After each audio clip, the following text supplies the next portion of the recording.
The following events of the mysterious Jack Osbert lantern has been hiding through the shadows, but the only recorded evidence of Jack were missing. Fortunately, one witness remembered the whole event. On October 13th, 2008, St. Louis, Missouri police station, I had a record of a teenage girl, Jasmine Anderson, who was a suspect of 5 deaths of families and 6 policemen. At the interrogation room, I recorded the other side of the room. I watched the girl with that two-way mirror. She was pretty damn, pale skin, messy hair, and had bags over her eyes, though. As the detectives asked her questions of the deaths of her friends, she stares at her cup with only a blank expression. After one about taking a road through St. Louis's very own Zombie Road after spring break, the girl looks directly at the detective and says, "He's behind you." What scared was not her warning, but when she looks at the detective. We should have looked at a reflection, because it looked like she was looking at him in a classroom or something. We looked behind there, and there was no one. We turned back around and asked more questions, but I saw a reflection of a man with a pumpkin face, a long black trench coat, and an old hat. Then suddenly there was shouting and lights flickering. I felt 4 sharp blades piercing through the sides of my and blood splashing the walls. I only dropped the only video proof of the attacker, and I took out my camera and took a picture. When I came to, I woke up in a local hospital, and I can't remember the rest. Around the 3rd week, the man died by hanging himself near an old oak tree. In the same week, a group of Boy Scouts found the body of a teenage girl. Appearances. Jack O'Lantern is described to be a tall, Caucasian man. He would wear a long black trench coat and a black sweater under it. His trench coat had carried many torture devices and many knives. He has a big black farmer's hat, black jeans or slacks, gardener's gloves on his left hand. His right hand has a metal claw glove, similar to Freddy Krueger, but only one blade on his index finger. He normally was seen with boots occasionally, black suede shoes.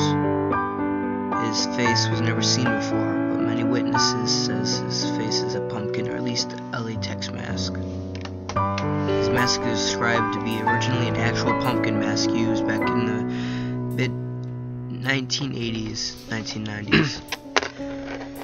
They said he had long, black, messy hair and dressed like a scarecrow with a scythe before, but now he has a pumpkin covering his face. Jack hadn't been seen for a year, but a teenage girl claims to have seen Jack back in 2009, but in a black hoodie. He had a hood on and wore black jeans, but still has claws on his pumpkin mask. He said he was seen corning out of an alleyway during a storm. Some people had hallucinated things when Jack was seen. Witnesses say that they see Jack standing somewhere like a corner and nobody else sees him. He disappears next to the others, and say they see him as a shadow or other things. Some people also said Jack would come up to the victim and turns into a monster or the devil himself. Jack's personality has been described as a psychotic killer who punishes anyone who sets foot in his land. Jack killed many who ever entered Zombie Road, and the others died there also. That isn't even it that anyone is aware of, though. Jack shows little emotion to anybody as he stands there and he stares at you. He at times does show a lighter side, such as moving his index finger back and forth, such as anyone would do if they did something wrong, while other times he tilts his head back or he grips his left shoulder. Jack seems to target older people, like 16 or up, as teens 15 or younger had seen Jack with only sticks and scare him, or occasionally hurts them. He shows little remorse for them and no interaction to anyone involved.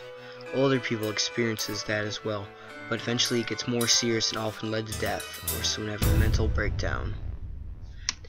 At his house, while searching for him, investigators found many cadavers in his basement. Few were barely alive. Half of them were hanged, in the wall are tied up. Investigators found tools doctors use. Apparently, Jack took some of his survivors and experiments on them for a new killing method. There were also signs that Jack is capable of making drugs. They were tested and investigators came to the conclusion Jack uses these drugs on food or liquid and their victims hallucinate the whole thing. Facts about Jack-o'-lantern. Jack has been part of local urban legend in Missouri many years ago.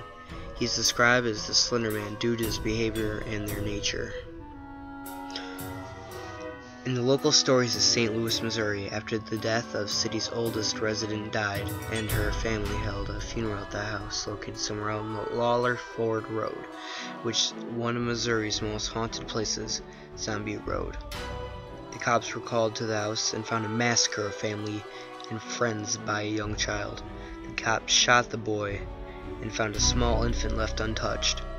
The baby was taken to an orphanage and raised inside of the Lawler Forest Road.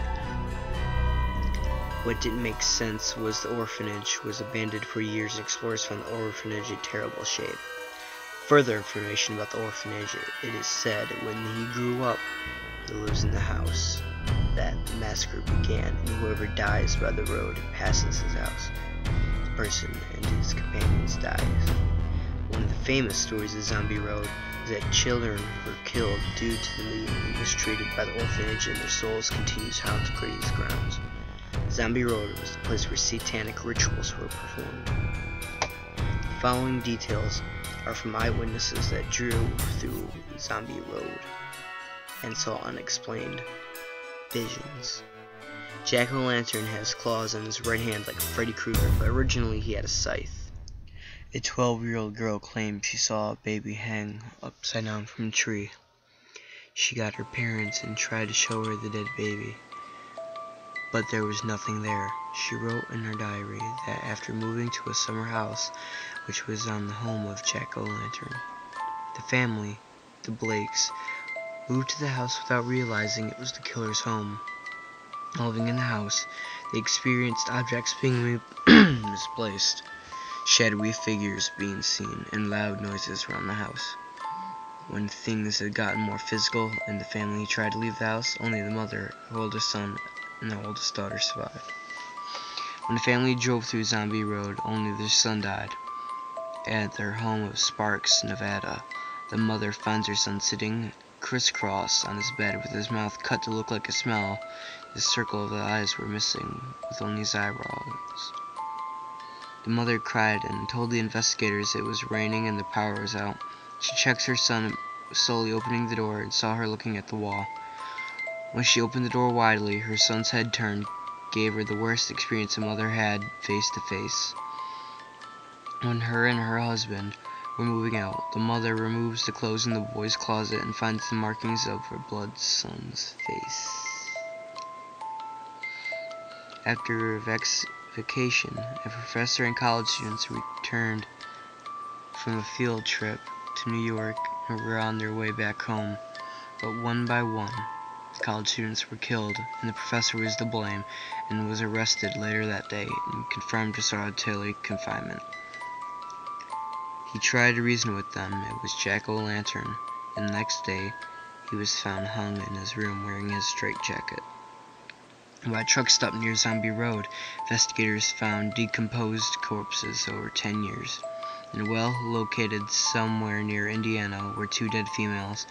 One had no tongue, no pupils, and the other had her jaw missing. The well had scratches from one of the victims' nails. One gave a message saying, "Stay away from Zombie Road."